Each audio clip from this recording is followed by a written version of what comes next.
খাও খাও খাও খাও মিনি, খাও খাও একটু খাও খাও। মিনি। বিড়ালের খাওয়ার রুচি চলে গেছে, বিড়াল আমার খাচ্ছে না। 2 দিন থেকে এই বিড়ালটা কোনো কিছুই খাচ্ছে না, এমন একটা অবস্থা হয়েছে। কি কারণে বিড়াল খাবার খায় না সেই কারণটাই আজকে আপনাদেরকে আমি বলবো বন্ধুরা। আসসালামু আলাইকুম এভরিওয়ান, ব্লগস তানিয়া থেকে সবাইকে স্বাগতম জানাচ্ছি। এই যে আমার বিড়ালটাকে দেখতেছেন, সে 2 দিন থেকে কোনো কিছুই খাচ্ছে না। কোনো কিছু বলতে কোনো কিছুই না, মুখের সামনে দিচ্ছি তাকে, হচ্ছে দুধ দিচ্ছি, সবকিছুই দিচ্ছি, সে একই খাবার মানে খাওয়াই বন্ধ করে দিচ্ছে। বিড়াল কেন খায় না? বিড়াল হচ্ছে প্রথমত তার যদি জ্বর হয়, তার যদি বমি বমি ভাব হয়, সে কিন্তু তাহলে খাবে না। তারপর তার যদি পেটের মধ্যে বেশি করে কৃমি হয়, সে খাবে না। আর এক খাবার যদি তাকে প্রত্যেকদিন দেওয়া হয় তাহলেও সে খাবে না, এইরকম একটা অবস্থা। সেই জন্য তাকে হচ্ছে খাবারটা পরিবর্তন করে দিচ্ছি, তবুও সে খাচ্ছে না। আমি বুঝতে পারছি না, কিন্তু আমার কাছে মনে হয়েছিল আমার বিড়ালের মনে হয় জ্বর হয়েছে। হ্যাঁ, জ্বর হলেও কিন্তু সে মাছটাও খাওয়া দিবে। দাওয়া বন্ধ করে দিবে। সে যদি হঠাৎ করে তাকে যদি ভ্যাকসিন দেওয়া হয় বা কোনো টিকা দেওয়া হয় বা তার গায়ে যদি স্প্রে করা হয় তাহলেও কিন্তু সে খাওয়া দাওয়া একবারই বন্ধ করে দিবে 2 দিনের জন্য।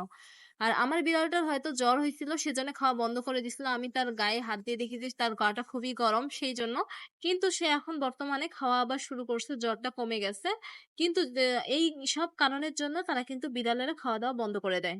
আবার বিড়ালদের যদি এইসব ভ্যাকসিন আবার দেওয়ার পর যদি সে যদি সুস্থ হয়ে যায়, সে কিন্তু আবার নর্মাল ভাবে খাবে। আর যদি মানে সে একবারই খাওয়া দাওয়া বন্ধ করে দেয় তাহলে কিন্তু আপনাদেরকে ডক্টরের কাছে যেতে হবে, দেখাতে হবে যে কৃমি হয়েছে না কি হয়েছে, কি কারণে সে খাচ্ছে না, কারণগুলো খুঁজে বের করতে হবে। যদি ডাক্তার না দেখান, দেখতে পাচ্ছেন আমার বিড়ালের পিছে পিছে আমি খাবার নিয়ে দৌড়াচ্ছি কিন্তু সে খাচ্ছে না। এতটাই সে দুধ ভাত পছন্দ করতো, দুধ পছন্দ করতো, সে এসব কিছুই খাচ্ছে না।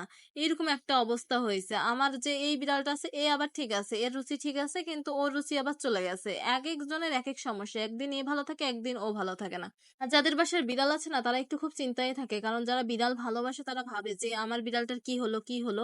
আপনারা এসব লক্ষ্য করবেন যে আসলে বিড়ালটার কি সমস্যা হয়েছে। যদি বেশি খাওয়া দাওয়া বন্ধ করে দেয় 3 দিন, আমারটা 2 দিন খায় নাই, 3 দিনের দিন ঠিক হয়ে গেছে, সে আবার খাওয়া দাওয়া শুরু করে দিচ্ছে। আপনাদের যদি এরকম হয় 3 দিন পর্যন্ত যদি না খায়, তাহলে অবশ্যই ডাক্তারের কাছে যাবেন এবং পরামর্শ নিবেন যে কি হয়েছে বিড়ালটার। তা না হলে কিন্তু পরে বড় সমস্যা হতে পারে এবং তার অনেক ক্ষতি হয়ে যেতে পারে।